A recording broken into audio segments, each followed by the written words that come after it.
피로 사신 교회라고 하는 제목으로 지난주와 오늘에 이어서 계속하여 말씀을 드리도록 하겠습니다. 먼저 지난주에 있었던 말씀들을 좀 요약하여 생각을 해보아야 오늘 계속해서 말씀을 이어갈 수 있을 것 같습니다.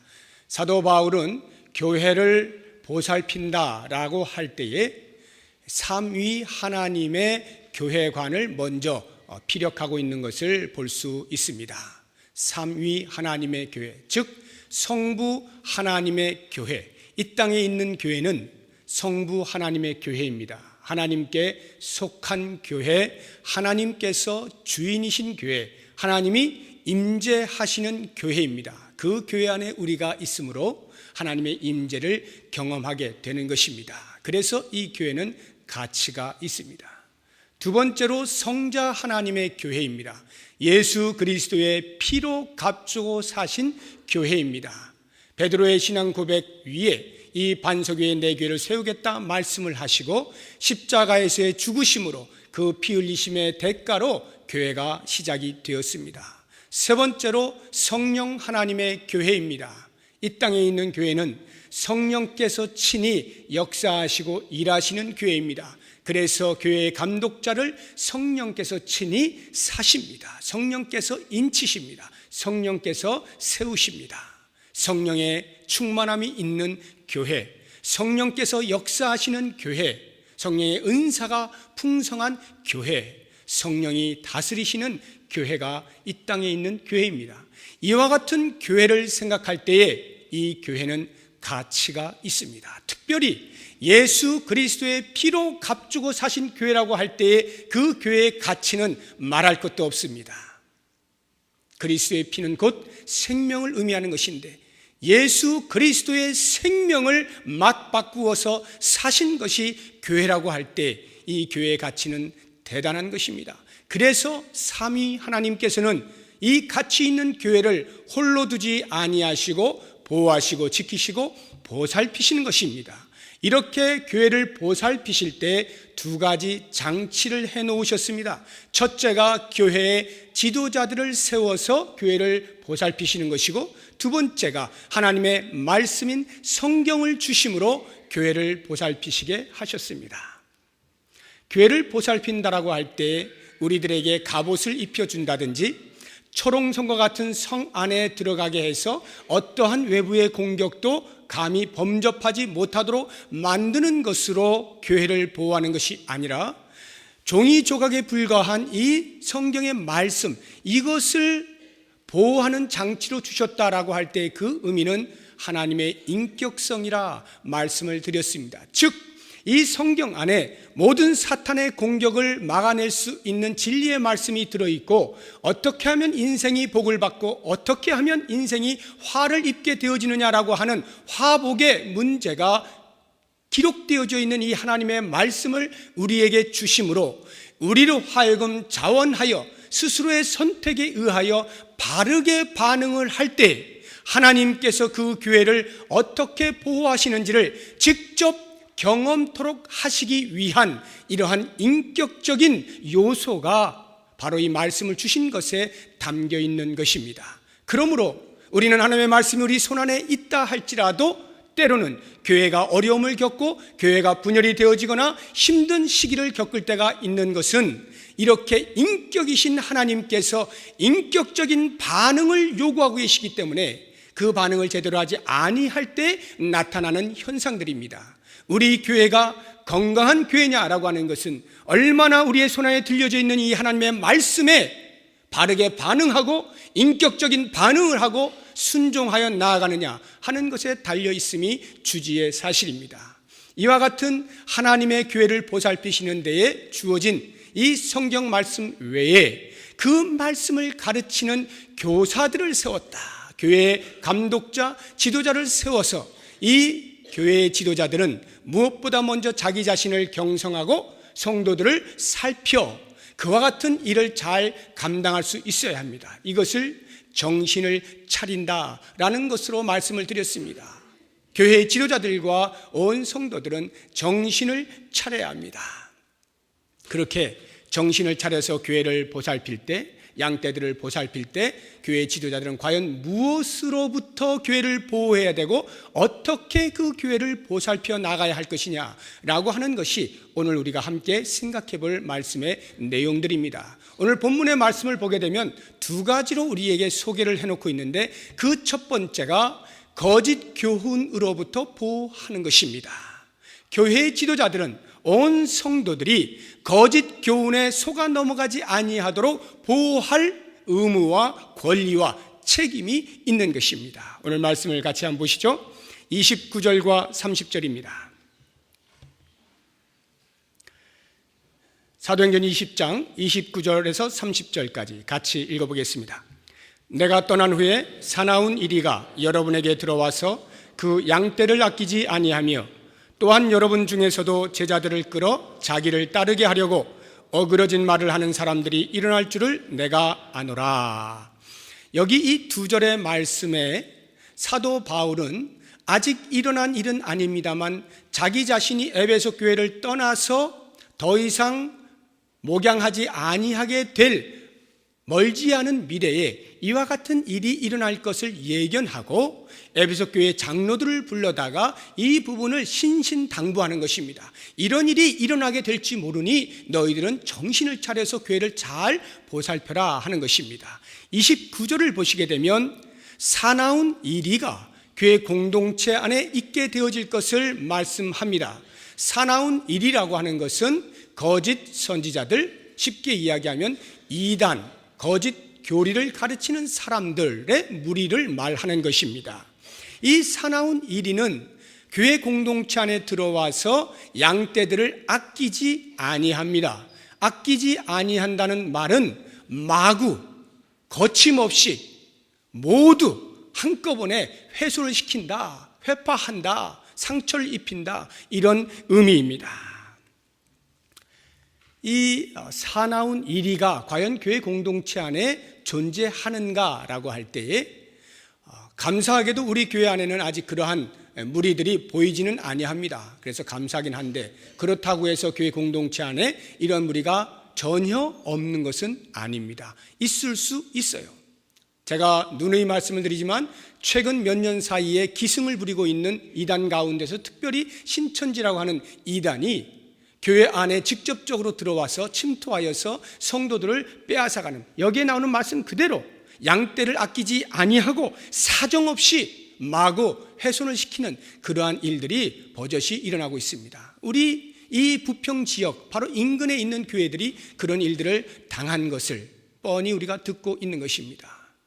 심지어 어떤 교회에서는 전도사에게까지 영향을 미쳐서 그만 그 전사들이 현혹되어져서 그리로 들락날락 하는 것을 초기에 발견해서 망정이지 그렇지 않고 조치가 취해지지 않았다고 한다면 아마도 그 교회가 머지않은 시기에 큰 풍지박산이 나지 않았을까 하는 생각을 해봅니다. 이러한 일들이 버젓이 있어요. 이 무리들은 요즘은 아예 대놓고 공격을 하는데 이렇게까지 합니다. 신학교를 침투해 들어가요. 학생으로 가장을 해서 실제로 훈련을 받은 그 이단의 무리가 신학교를 입학을 합니다. 그 어떻게 입학을 하는지도 참 알 수 없는 아이러니인데 아무튼 교묘히 속여서 신학교에 입학을 해서 신학 수업을 다 받습니다. 그러면 당연히 졸업을 하고 강도사 인허를 받고 목사 안수를 받죠. 그러면 그 교단에서 목사로서 일을 할 수가 있어요. 그렇게 한 교회를 치리하면서 본색을 드러내게 되면 그 안에 있던 모든 양떼들은 통째로 넘어가게 되는 것입니다. 아예 요즘은 이러한 수법을 쓰기도 합니다. 그러니 얼마나 우리가 정신을 차리지 아니하면 한순간에 교회가 무너져 버리는 것을 보게 될 수도 있는 것입니다. 이것이 바로 사나운 일이에요. 예수님께서도 이와 유사한 말씀을 마태복음 7장 15절에서 해주셨습니다. 거짓 선지자들을 삼가라. 양의 옷을 입고 너희에게 나아오나 속에는 노략질하는 일이라. 속에는 노략질하는 일이라. 이리의 특성은 대놓고 양떼들을 잡아먹든지 아니면 양의 탈을 쓰고 몰래 들어와서 잡아먹든지 아무튼 목적은 하나예요. 양떼를 잡아먹는 것이죠. 자기의 먹잇감으로 삼는 거예요. 그렇기 때문에 교회의 지도자로 세움받은 사람들은 정신을 차려서 이와 같은 거짓 교훈들, 거짓의 무리들로부터 양들을 보호해낼 책임을 갖게 되는 것입니다. 30절에 나오는 또 한 부류의 무리가 있는데 어그러진 말을 하는 사람들이 바로 그들입니다. 이 어그러진 말을 하는 사람들은 교회 공동체 안에 공동체 일원으로 소속되어져 있는 사람들입니다. 그러한 사람들 가운데 진리의 말씀, 복음의 순수성을 훼손시키고 변질시키는 그러한 무리가 있는 거예요. 그러한 가르침을 가르치는 사람들이 있을 수가 있습니다. 교회를 공격하는 것은 외부에서뿐만이 아니라 내부에서도 얼마든지 적이 만들어질 수도 있는 것임을 우리에게 알려주고 있는 것입니다. 그러므로 우리는 경각심을 가져야 합니다. 교회의 지도자들은 눈을 밝혀서 그러한 부분이 있지 아니한가 살펴야 돼요. 특별히 이 어그러진 말을 하는 경우들에 있어서는 분별이 쉽지가 않습니다. 왜냐하면 언제나 하나님의 말씀을 정면에 내세우고요, 실제로 하나님의 말씀을 가르치고 있기 때문입니다. 그럼에도 불구하고 이 어그러진 말을 하는 사람들은 하나님의 말씀 옆에다가 자기의 경험을 교묘히 갖다 붙이고 자기의 사상을 교묘히 섞습니다. 그래서 하나님의 말씀을 약간 뒤트는 거예요. 살짝만 비틀어요. 그래서 왜곡시키고 변질을 시키는 특성을 가지고 있는 것입니다. 하나님의 말씀이 외쳐지고 있는데 그 뒤에 살짝 붙이는 거예요. 야, 이 말씀은 말씀이기 때문에 우리가 배우긴 하지만 우리의 현실 가운데서는 적용할 수 없는 것이다. 그러니 세상을 살아갈 때는 이와 같은 방법으로 살아야 한다. 인본주의적인 사고와 물질주의에 만연되어져 있는 그러한 풍조들을 얼마든지 말씀에 붙여서 가르칠 수가 있는 거예요. 합리적인 생각과 경험들, 이런 것들을 얼마든지 함께 소개할 수 있는 거예요. 그러니까 하나님의 말씀 따로, 생활 따로, 따로따로 사는 일들이 벌어지게 될 뿐만 아니라 그 하나님의 말씀을 가르치고 있는 경우에조차도 불신을 조장하거나 불만들을 터뜨리도록 하는 그러한 일들이 있을 수 있는 거예요. 어그러진 말들을 하는 이와 같은 무리들에 대하여 교회의 지도자들은 정신을 차려서 양떼들을 보호할 책임을 갖게 되는 것입니다. 이렇게 교회의 안과 밖에서 동시에 공격해 오는, 교묘히 스며들어 오는 이러한 위험한 거짓 교훈들을 과연 어떻게 성도들로 하여금 보호받을 수 있도록 할 것이냐라고 할 때 그 대처할 수 있는 것은 바로 다름 아닌 하나님의 말씀에 우뚝 서 있는 것입니다. 오늘날에는 참 감사하게 하나님의 말씀을 전문적으로 가르치는 사역자들이 있어요.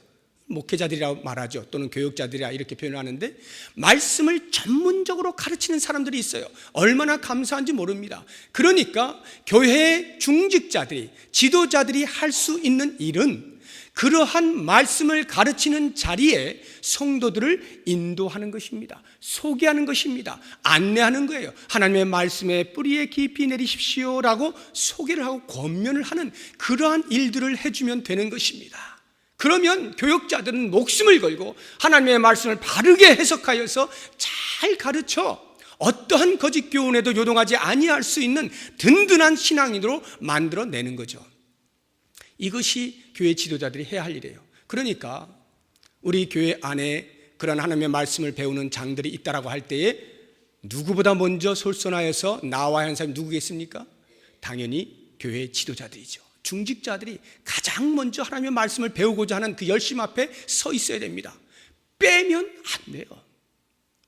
내가 빼는데 어느 성도를 과연 그 말씀을 배우십시오라고 말을 할 수가 있겠습니까? 어떻게 소개를 할 수 있겠어요? 안 되는 거죠. 그러니까 중직자들이 먼저 솔선하여 하나님의 말씀을 배우고 그 말씀의 뿌리 깊게 내려서 성도들을 돌볼 때에 조금 어려워 보이는 성도들, 조금 힘들어하는 성도들, 조금 흔들리는 성도들, 믿음의 뿌리를 깊게 내지 못한 성도들에게 말씀을 배울 수 있는 기회를 자꾸 제공해 주는 거예요. 훈련받을 수 있는 자리로 소개를 하는 것입니다. 이 일이 교회 지도자들이 해 주어야 하는 것입니다.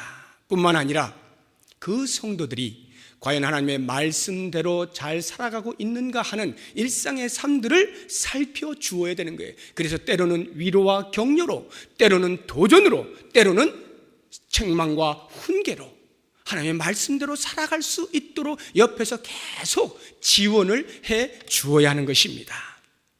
사도 바울이 에베소 교회 성도들을 위하여 3년 동안이나 밤낮으로 눈물을 흘리며 훈계하였던 것을 기억하라 하면서 그 장로들에게 당부의 말씀을 하시는 것처럼 하나님의 말씀이 외쳐지는 곳에 언제든지 성도들이 있을 수 있도록 온 교회의 지도자들은 눈을 밝히 떠서 성도들로 하여금 그 말씀 앞에 서게 만들어 주어야 하는 것입니다. 오늘날을 가리켜서 말씀의 홍수시대라 합니다. 사실이 그렇습니다. 교회마다 말씀들이 선포가 되어지고 있고 뿐만 아니라 매스미디어의 발달로 인하여서 TV를 켜기만 하면 얼마든지 하나님의 말씀을 들을 수가 있고 라디오를 켜기만 해도 얼마든지 방송을 통하여 하나님의 말씀을 들을 수가 있고 심지어는 인터넷을 통하여 조사만 하면 얼마든지 우리가 잘 알지 못하는 성경의 지식들을 습득해낼 수가 있습니다. 정보의 시대입니다. 바로 이와 같은 말씀의 홍수의 시대이기 때문에 저는 더욱더 여러분들에게 말씀드리고 싶습니다. 조심하십시오. 신중하십시오. 바른 말씀이 선포되어지는 것을 볼 수 있어야 됩니다. 바르게 해석되어지는 그 말씀 앞에 설 수 있어야 돼요. 아무 것이나 전달되어진다고 해서 다 바른 정보가 아닙니다. 특별히 이렇게 정보가 노출되어져 있는 시대를 살 때에는 더욱더 정신을 차려서 바른 말씀 앞에 서도록 노력을 해야 되고 바로 이 일에 양떼들이 성도들이 분별하기가 쉽지 않으므로 교회의 중직자들이 지도자들이 옆에서 그 일을 도와주어야 하는 것입니다.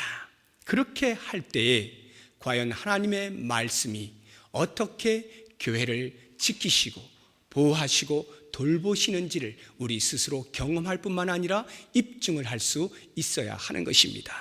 이제 두 번째로 교회의 지도자가 양떼를 위해서 해야 할 중요한 것은 약한 사람들을 돕는 것입니다. 35절을 보시기 바랍니다. 본문 말씀 사도행전 20장 35절입니다. 같이 읽어보겠습니다.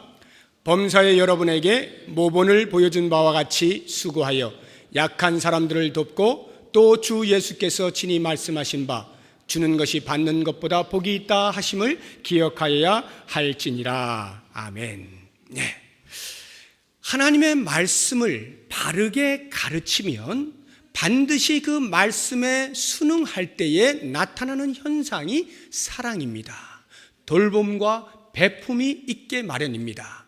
그런데 아이러니하게도 우리의 현실을 보게 되면 진리의 말씀을 수호하는 것 때문에 또 다른 한편으로 반드시 나타나야 할 사랑의 행위가 소홀히 여겨지는 경우가 있습니다. 이것이 우리의 현실이에요. 그래서 사도 바울이 아마도 에베소 교회 장로들에게 이렇게 권면을 하였을 것입니다. 진리의 말씀에 바르게 설 수 있도록 모든 거짓 교훈들로부터 보호할 수 있도록 최선을 다하시오 라고 말한 뒤에 그 다음에 그 성도들의 약한 사람들을 돌보는 일, 돕는 일도 하여야 합니다. 사랑을 베풀어야 합니다. 주는 것이 받는 것보다 복됩니다. 이렇게 가르치게 된 것입니다. 여기에 나타나고 있는 이 약한 사람들은 과연 어떤 사람들일까요? 여러 가지가 있을 수 있겠습니다만 육체적으로 질병이 있는 사람들, 약한 사람들입니다. 물질적으로 궁핍함 가운데 있는 사람들, 약한 사람들입니다. 정신적으로 피폐해 있는 사람들, 약한 사람들입니다. 영적으로 지극히 다운되어 있는 사람, 지쳐 있는 사람들, 약한 사람들입니다. 사회적인 관계가 원만하지 못한 사람들, 약한 사람들입니다. 여러 가지 형태의 약한 사람들이 교회 안에는 반드시 있게 마련입니다. 그러한 약한 사람들을 돕는 것이 교회의 지도자들의 역할입니다. 이렇게 말씀을 해주고 있는 거예요. 예수님께서 주는 것이 받는 것보다 복되다라고 말씀하셨다라고 좀 사도 바울이 말하고 있는데 실제로 예수님이 이와 같은 말씀을 하셨는가 하고 성경을 뒤져보면 직접적으로 똑같이 이렇게 말씀하신 부분은 나타나고 있지 않습니다. 아마도 바울이 예수님께로부터 들었거나 배웠음에도 불구하고 그것이 성경 안에 기록은 되지 않았던 모양입니다. 아무튼 예수님께서 바울에게 친히 말씀을 하셨어요. 주는 것이 받는 것보다 복되도다. 그런데 복음서를 보시게 되면 이와 유사한 의미들을 가진 말씀들은 많이 하신 것을 볼 수가 있습니다. 한번 찾아보도록 하겠습니다. 누가복음 14장을 찾아보시기 바랍니다. 신약성경 119쪽입니다.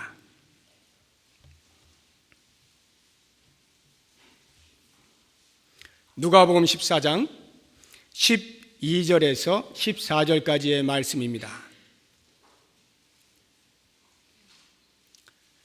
예수님의 가르치심인데요, 우리 찾으셨으면 한 목소리로 읽어보겠습니다.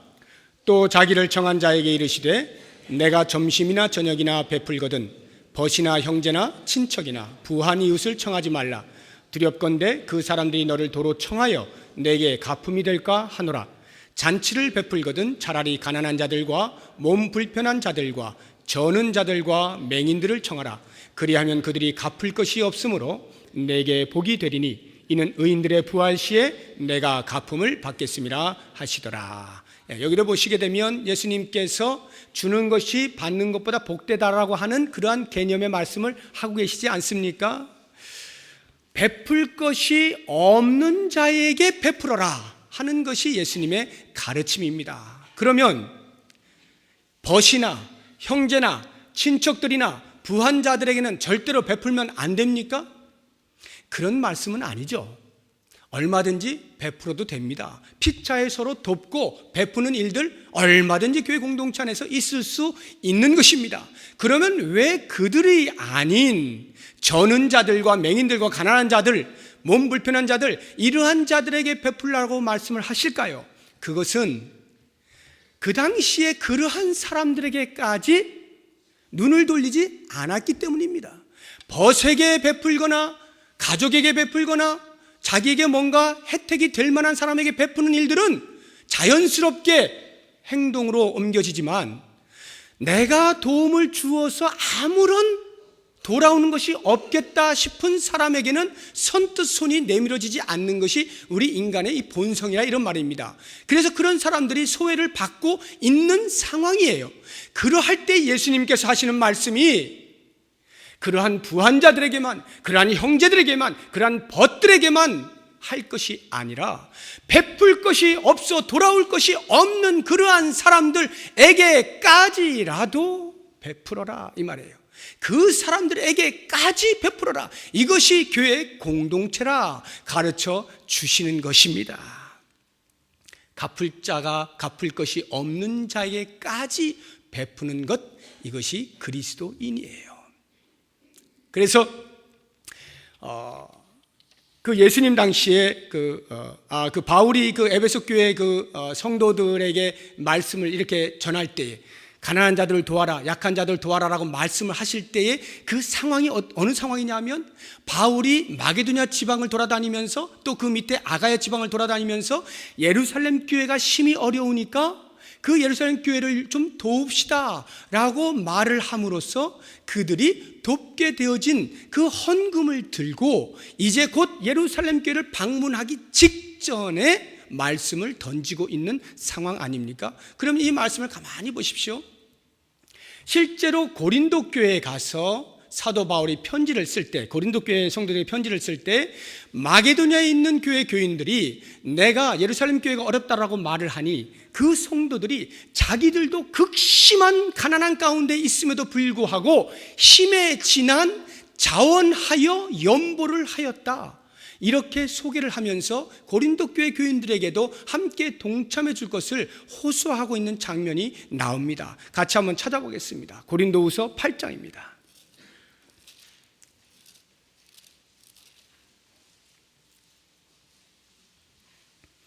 고린도후서 8장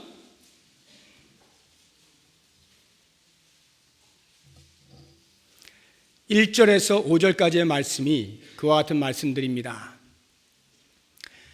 형제들아, 하나님께서 마게도냐 교회들에게 주신 은혜를 우리가 너희에게 알리노니 환난의 많은 시련 가운데서 그들의 넘치는 기쁨과 극심한 가난이 그들의 풍성한 연보를 넘치도록 하게 하였느니라.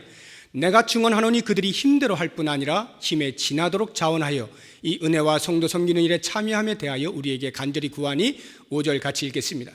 우리가 바라던 것뿐 아니라 그들이 먼저 자신을 주께 드리고 또 하나님의 뜻을 따라 우리에게 주었도다.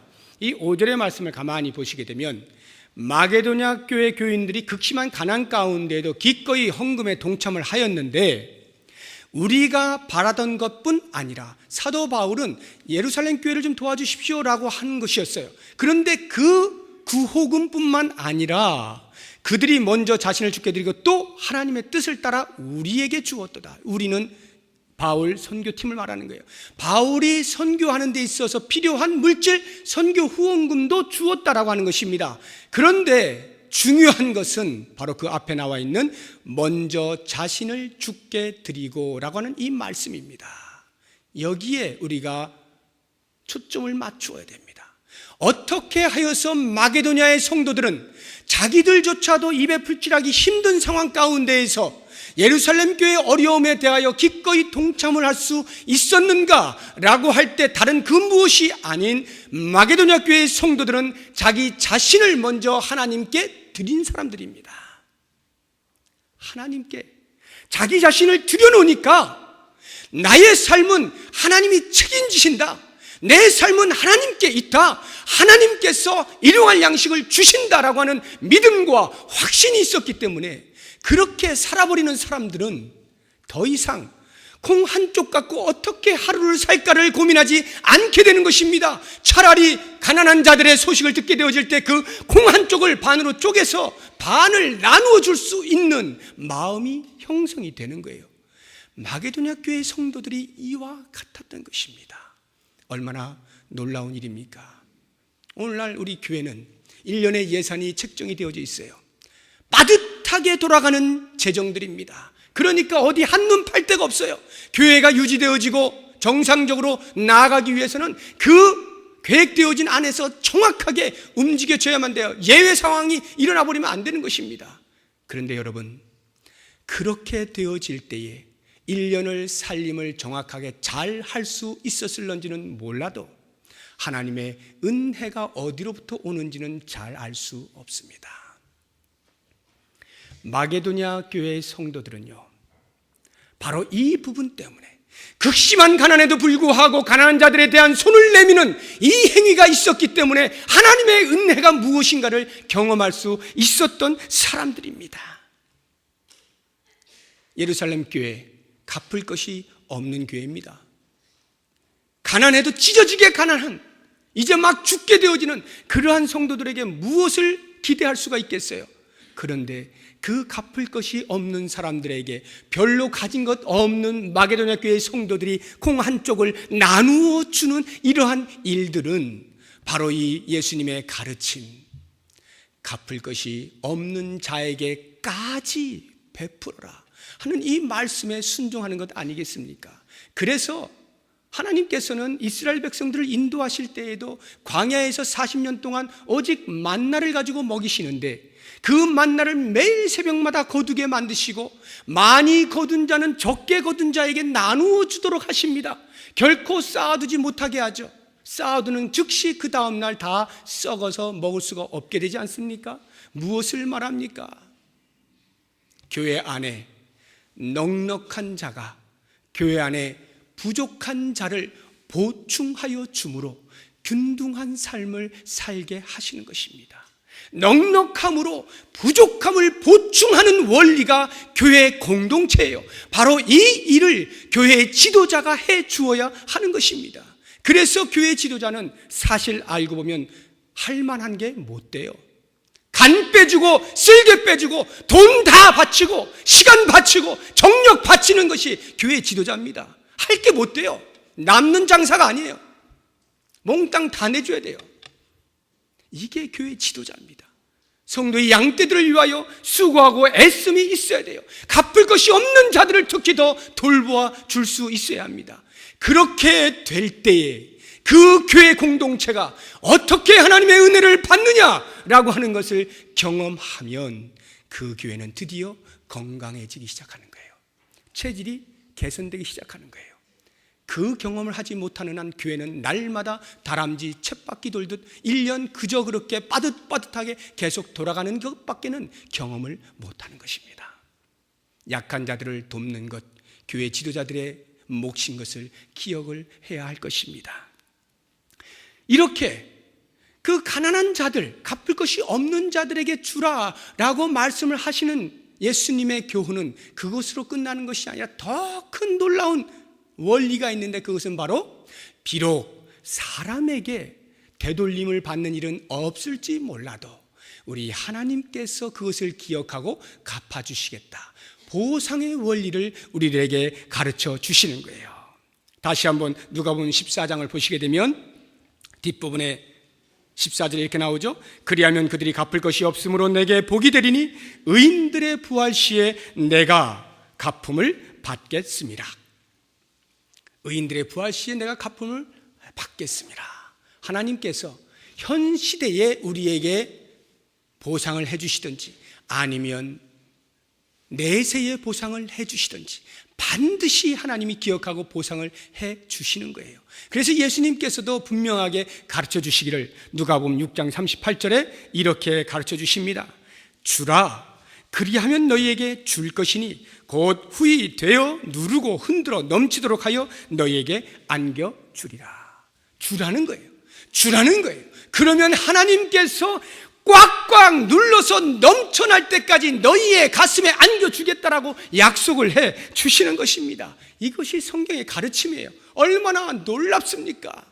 보상이 있는 구제입니다. 보상이 있는 돌봄입니다. 보상이 있는 희생입니다. 그래서 잠언 기자가 이 말씀에 대해서 분명하게 이야기하기를 같이 한번 찾아보죠. 잠언 11장입니다. 구약성경 922쪽입니다. 잠언 11장 24절 25절 말씀 같이 한번 읽어보겠습니다. 흩어 구제하여도 더욱 부하게 되는 일이 있나니 과도히 아껴도 가난하게 될 뿐이니라. 구제를 좋아하는 자는 풍족하여질 것이요 남을 윤택하게 하는 자는 자기도 윤택하여지리라. 참 놀랍지 않습니까? 우리의 이 일반 사회에서는 맞지 않는 원리예요. 내가 퍼주면 그만큼 나는 가난해지는 것 아닙니까? 내가 주면 나는 그만큼 없어지는 거예요. 이게 일반 원리입니다. 그런데 성경은 그렇게 가르치지 않아요. 주면 넘친다는 거예요. 다른 사람을 윤택하게 하는 일에 쓰임받으면 너희도 윤택하게 될 것이라고 말씀하시는 거예요. 도대체 어떠한 이유로 이러한 말씀이 성립이 되는 것일까요? 한 군데를 더 찾아보겠습니다. 잠언 19장입니다.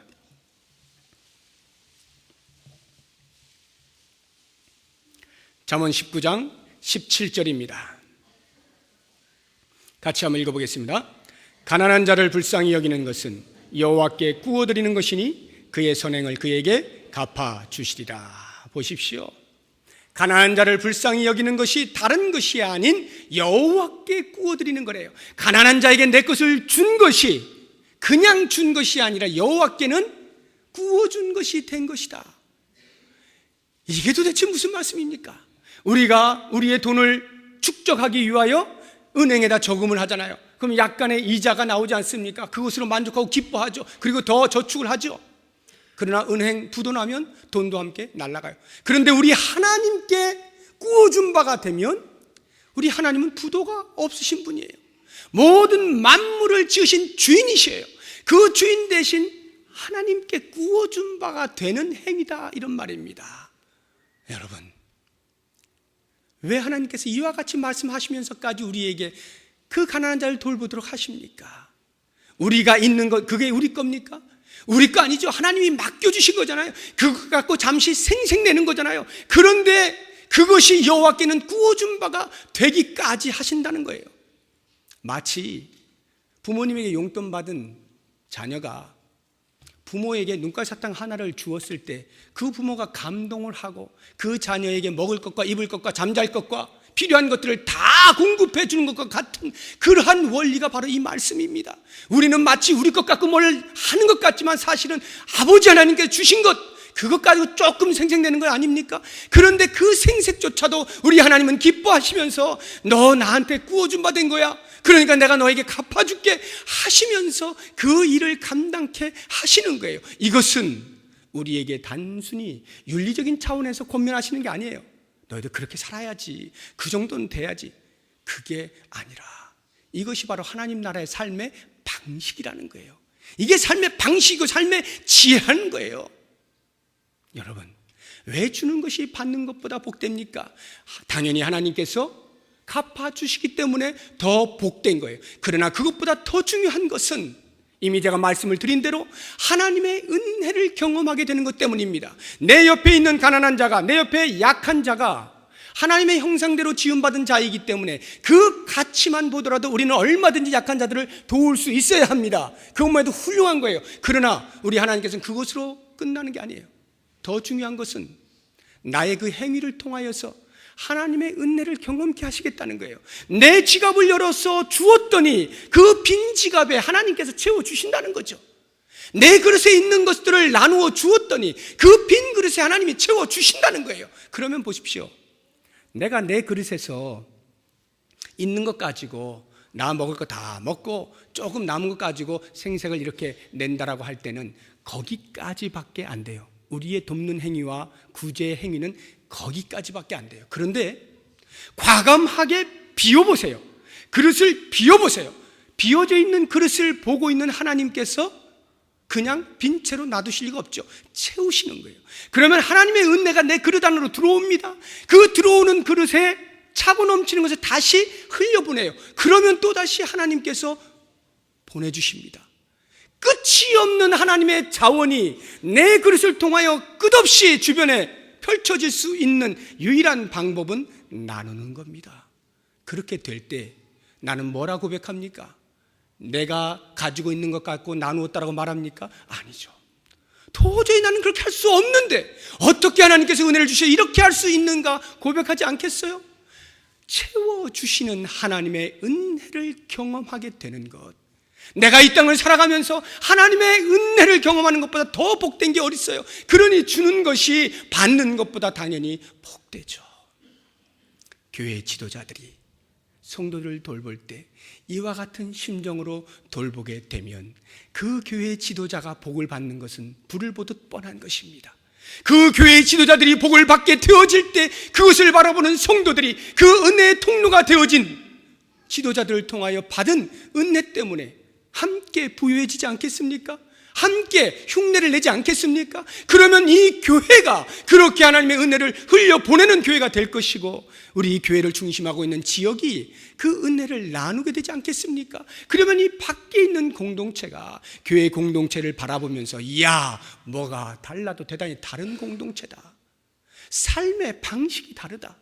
우리의 추구하는 원리가 다르구나 하는 것을 깨닫게 되면서 그 공동체 앞으로 무릎을 꿇게 되지 않겠어요?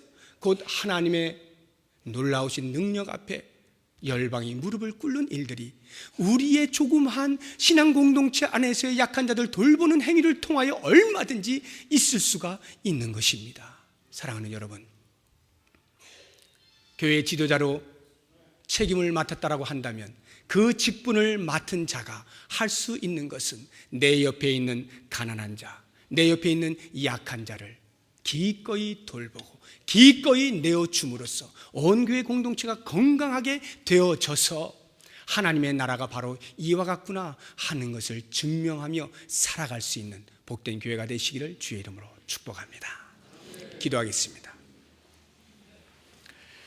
하나님 아버지, 진리의 말씀에 우뚝 서기를 원합니다. 우리 교회가 잠깐이라도 하나님의 말씀을 소홀히 하거나 말씀을 무시하는 일이 없게 하여 주시고 오직 말씀을 중심하여 살아낼 수 있는 교회가 되기를 원합니다. 약한 자들이 도움을 받을 수 있는 교회가 되기를 원합니다. 넉넉함으로 부족함이 보충되어질 수 있는 교회가 되기를 원합니다. 이 일을 위하여 세워주신 교회의 지도자들이 누구보다 먼저 솔선수범하여 잘 감당함으로 온 교회가 건강해지는 것을 보게 하시고 하나님의 나라를 드러낼 수 있는 교회가 되게 하여 주시옵소서. 예수 그리스도의 이름으로 기도드립니다. 아멘.